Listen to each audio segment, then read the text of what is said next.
तो स्वागत है आप सभी का एक नए वीडियो में। मैंने पहले दर्शन ले लिया, बाद में वीडियो बना रहा हूँ क्योंकि बहुत ज़्यादा एक्साइटमेंट थी और मेरी पब्लिक आगे जा रही है। तो आज हम लोग एक्चुअल में बहुत ही खूबसूरत सा एक इवेंट रिकॉर्ड करने वाले हैं, बट वो इवेंट यहाँ पे नहीं है, हम लोग यहाँ पे दर्शन करने आए। वो इवेंट है कालूबाई में, मांडर की कालूबाई। वो वीडियो बनाएंगे, कल है वो मांडर की कालूबाई की जत्रा। और अभी हम लोग फ़िलहाल हैं दक्खन के राजा ज्योतिबा के मंदिर में। और ज्योतिबा महाराज के बारे में आप लोगों को पता नहीं होगा तो आप लोगों को बता देता हूँ। ज्योतिबा महाराज भगवान शंकर के अवतार है और उनके बारे में और भी बातें बताता हूँ। और बहुत ही खूबसूरत सा मंदिर है, हम लोग ने तो दर्शन कर लिया है। और ज्योतिबा महाराज को दक्खन का राजा यानी दक्षिण का राजा, यानी ये जो पूरा एरिया ये दक्षिण काशी बोला जाता है, यहाँ का राजा बोला जाता है उनको। और भगवान शंकर और भगवान सूर्य के अवतार है ज्योतिबा।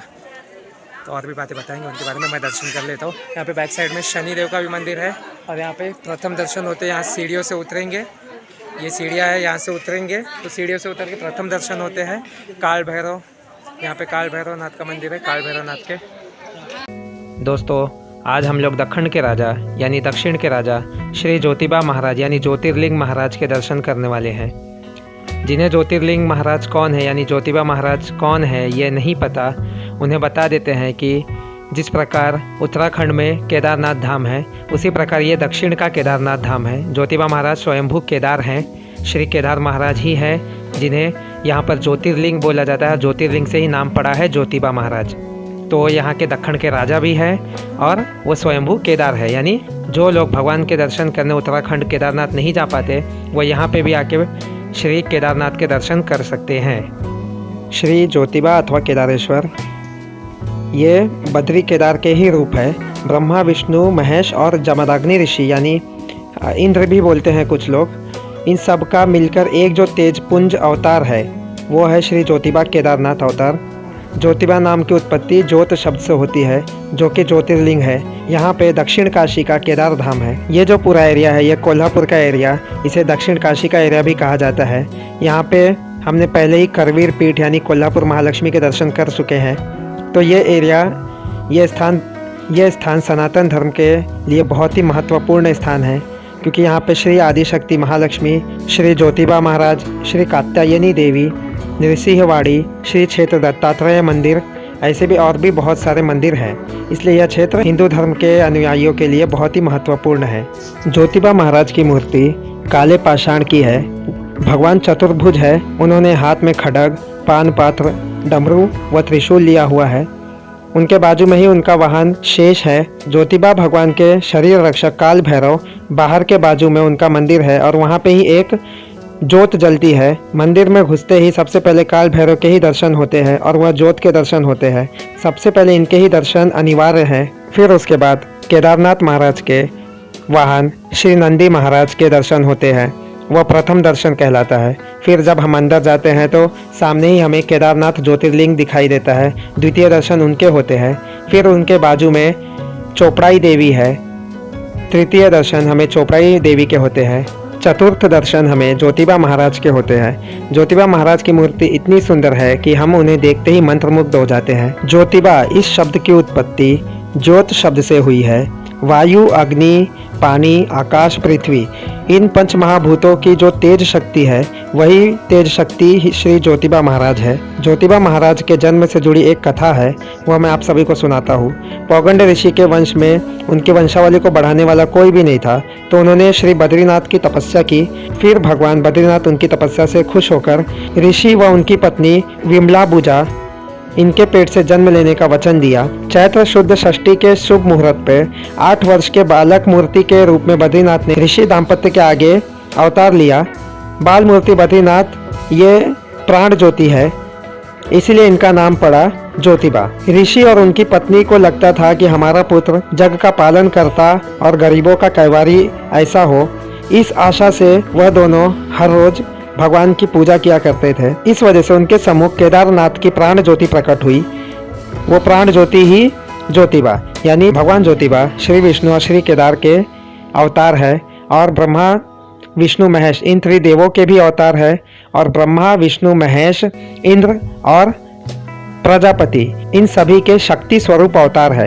यानी जो भगवान ज्योतिबा है, जो दक्षिण के केदारनाथ ज्योतिर्लिंग है, ये बहुत ही महत्वपूर्ण अवतार है। ये सभी भगवानों की शक्ति है। कोल्हापुर की महालक्ष्मी और ज्योतिबा के बीच में भी एक कनेक्शन है, उसकी कथा भी मैं आगे बताऊंगा। ज्योतिबा राजा का महात्म्य बहुत ही बड़ा है, तो मैं एक छोटी सी कथा के रूप में उसे बताता हूँ। अगर मुझसे कोई गलती हो जाए या फिर मैं कुछ गलत बोल दूँ तो उसके लिए मैं पहले ही माफ़ी चाहता हूँ। कोल्हापुर दक्षिण काशी का क्षेत्र है। वहाँ पे रत्नासुर और कोल्हासुर, ये दो राक्षसों ने बहुत ही अत्याचार किया। तो कोल्हासुर को मारने के लिए श्री महालक्ष्मी देवी ने अवतार लिया, यानी आदिमाया आदि शक्ति ने अवतार लिया वहाँ पे, और वह करवीर निवासिनी श्री महालक्ष्मी कहलाई। उसी प्रकार रत्नासुर को मारने के लिए महालक्ष्मी ने केदारनाथ यानी ज्योतिबा यानी ज्योतिर्लिंग का आवाहन किया। इसके बाद केदारनाथ स्वयं प्रकट हुए और उन्होंने महापराक्रमी रत्नासुर का संहार किया। रत्नासुर का संहार करने के बाद केदारनाथ ने स्वयं श्री महालक्ष्मी देवी का राज्याभिषेक किया। उसके बाद केदारनाथ हिमालय की तरफ लौटने लगे। तो महालक्ष्मी और चोपड़ाई देवी ने वाड़ी रत्नागिरी पर उन्हें वापस बुलाया और उनका वहाँ पे राज्याभिषेक किया और उनसे प्रार्थना की कि आप यहाँ पे रहकर हमारे राज्य की रक्षा करें। रत्नासुर को मारने के कारण उस जगह का नाम वाड़ी रत्नागिरी इस प्रकार पड़ा। और महालक्ष्मी और चोपड़ाई देवी की विनंती करने पर श्री केदारनाथ दक्षिण काशी में रुके और ज्योतिर्लिंग स्वरूप में वहाँ पे प्रकट हुए। और इसलिए केदारनाथ यहाँ पे दक्षिणमुखी है, क्योंकि वह इस पवित्र करवीर यानी कोल्हापुर क्षेत्र की रक्षा करने के लिए सदैव तत्पर रहते हैं। ज्योतिबा महाराज की एक और भी बहुत प्यारी सी कथा है। इस कथा में जब महालक्ष्मी और चोपड़ाई देवी ने ज्योतिबा भगवान का राज्याभिषेक किया, उस राज्याभिषेक में यमाई देवी को बुलाना भूल गए, जिस वजह से यमाई देवी उनसे रुष्ट हो गई। और यमाई देवी का गुस्सा शांत करने के लिए स्वयं केदारनाथ यानी ज्योतिबा महाराज खुद औंध गांव जाते थे। औंध गांव में श्री यमाई देवी का मंदिर है, मूल मंदिर है। यमाई देवी ने केदारनाथ से कहा कि आप यहाँ मूल पीठ पे मत आओ, मैं ही आपके यहाँ पे आ जाती हूँ। तो यमाई देवी ज्योतिबा महाराज के गढ़ पर आ गई और उनका मंदिर ज्योतिबा मंदिर से कुछ ही दूरी पर है। और एक ऐसी आख्यायिका भी है कि जब ज्योतिबा महाराज की पालकी निकलती है, वह पालकी यमाई देवी को मिलने जाती है, तो यमाई देवी के मंदिर में जो दरवाज़ा है वह बंद हो जाता है, यानी यमाई देवी अभी भी उनसे रुष्ट हो जाती है और दरवाज़ा बंद कर लेती है। और यमाई देवी को स्थानीय लोग ज्योतिबा की बहन कहते हैं, यानी भाई और बहन का यह प्रेम है। ज्योतिबा महाराज यमाई देवी को चैत्र पूर्णिमा के दिन मिलने जाते हैं और यही ज्योतिबा महाराज की यात्रा होती है। जिस प्रकार से हमने विट्ठल बिरदेव यात्रा में देखा था, लोग भंडारा उड़ाते हैं, उसी प्रकार से यहाँ पे गुलाल उड़ाया जाता है। यह यात्रा बहुत ही खूबसूरत होती है। गुलाल उड़ाते हैं और शासन काठी नचाते हैं। शासन काठी लगभग 40 फीट का एक बहुत बड़ा डंडा होता है, जिसपे ज्योतिबा महाराज का झंडा और भी चीज़ें लगाकर उसे नचाई जाती है। तो यह होती है ज्योतिबा महाराज की यात्रा। ज्योतिबा महाराज जाते हैं अपनी बहन यमाई से मिलने के लिए। नवरात्रीच्या 11व्या दिवशी ज्योतिबा प्रदक्षिणा निघतो। दसऱ्याच्या दिवशी आंबाबाई बाहेर निघतो कोल्हापूर।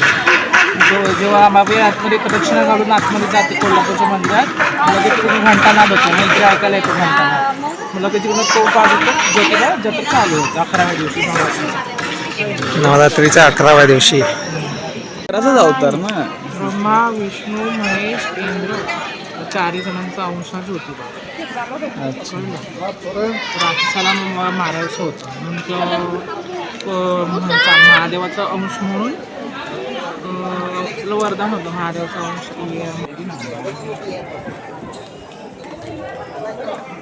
ये यहाँ से ज्योतिबा की लाइन दर्शन की स्टार्ट होती है और ये प्रथम दर्शन नंदी का अपन लोग ने दर्शन कर लिया है, नंदी भगवान का। यहाँ पे और भी मंदिर है, यहाँ पे रामेश्वर मंदिर।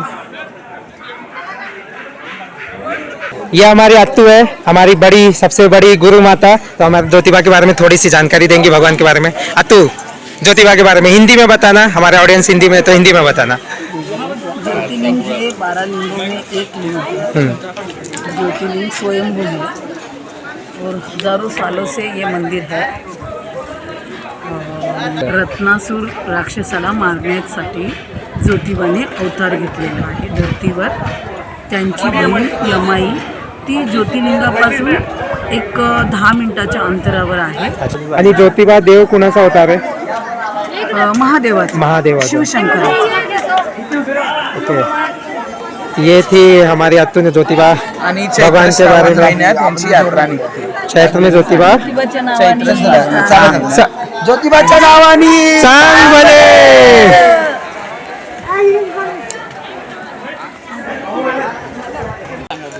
सकाळची मेन उभी असते मूर्ती. सकाळची अभिषेकाची पूजा करतात ती. नंतर 12ला एक पूजा होते, ती आसनावरती असते. आणि नंतर जी 4 वाजता एक पूजा होते ती घोड्यावरती तेव्हा ज्योतिबाला बसवतात. तर म्हणजे असं समजतात की ज्योतिबा पूर्ण नगराची प्रदक्षिणा घालतो, संध्याकाळ बाहेर निघतो. आणि ज्योतिबा राजा आहे ना दख्खनचा, तो दख्खनचा राजा म्हणून. आणि इथं ये है हमारे आराध्य छत्रपति शिवाजी महाराज की प्रतिमा.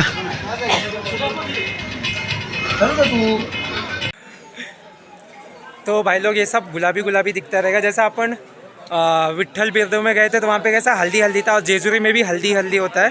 तो वैसा ही जो ज्योतिबा भगवान है, ज्योतिबा भगवान को जो मान है वो गुलाल का मान है. तो यहाँ पे भी जो जत्रा होती है, कभी होती है भाई जत्रा? चैत्र और श्रावण महीने, चैत्र महीने में और श्रावण महीने में, जैसा दादा ने भी बताया.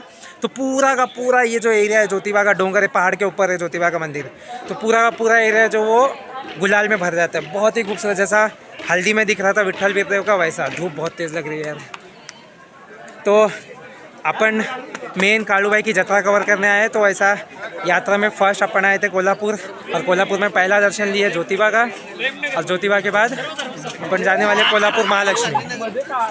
तो कोल्हापुर महालक्ष्मी के तो पहले भी मैंने वीडियो बना चुका है. तो वहाँ से दर्शन लेंगे और वहाँ से निकलेंगे डायरेक्ट कालूबाई के लिए. और यहाँ पे वो तोप है, जो तोप दादा ने बताया तोप किस लिए यूज़ होती है, ज्योतिबा का नाद करने के लिए.